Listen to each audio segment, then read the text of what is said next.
சினிமாவில் அதிலும் குறிப்பாக நடிகர்களிடம் நன்றியை எதிர்பார்க்கக்கூடாது என்பது எழுதப்படாத தகவல்.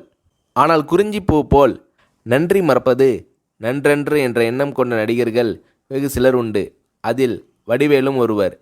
ஏறிய ஏணியை எட்டி உதைக்கின்ற காலத்தில் தன் வாழ்வில் ஒளியேற்றிய ராஜ்கிரனுக்கு வடிவேலு அவர்கள் உதவி செய்ததாக ஒரு செய்தி உண்டு. அந்த உணர்வு எப்படி வந்தது?